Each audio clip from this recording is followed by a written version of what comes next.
Le derviche de la montagne. Conte soufi de Jalal-Din Rumi. Un derviche vivait dans la montagne, avec sa solitude pour toute compagne. L'endroit où il s'était retiré était rempli d'arbres fruitiers, mais le derviche s'était promis. Ô Seigneur, je ne toucherai pas aux fruits de ces arbres avant que le vent n'en fasse tomber. Mais comme il avait oublié de dire Inch'Allah, ce fut dur pour lui de respecter sa promesse. 5 jours passèrent. Le feu de la faim brûlait son ventre, mais le vent ne faisait tomber aucun fruit. Les branches se courbaient sous leur poids, mais le derviche prenait patience, soucieux de tenir parole. À un moment, le vent poussa vers lui une branche chargée des fruits les plus mûrs. C'est ainsi que le destin lui fit renier son serment. Ce fut l'instant où Dieu lui tira l'oreille.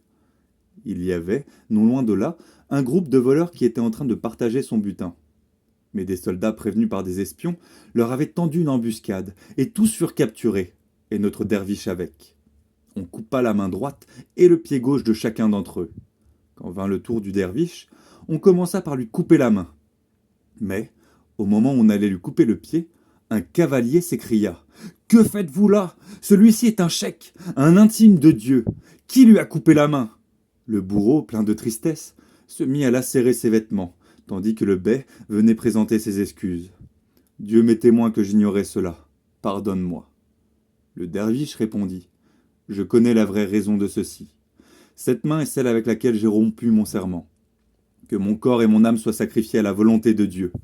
Toi, tu n'y es pour rien. » C'est ainsi que, poussé par le désir de son estomac, le derviche perdit sa main.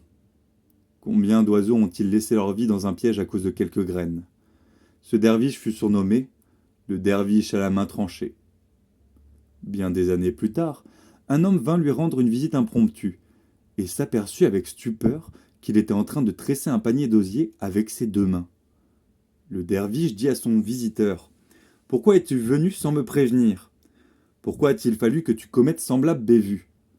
Son visiteur répondit « Mon amour pour toi m'a fait oublier le respect qui t'était dû. » Le derviche lui dit en souriant « Garde le secret de ce que tu as vu jusqu'à ma mort. » Mais d'autres personnes le virent par une fenêtre en train de tresser ses paniers, et son secret fut ainsi découvert. Voyant cela, le derviche s'écria « Oh mon Dieu, tu es la sagesse. J'essaie de cacher les bienfaits dont tu m'as comblé, mais toi, tu les dévoiles au grand jour. » Par la voix de l'inspiration, Dieu lui répondit « Il y avait des hommes qui te prenaient pour un menteur, et croyaient que c'était pour cette raison que tu avais été puni.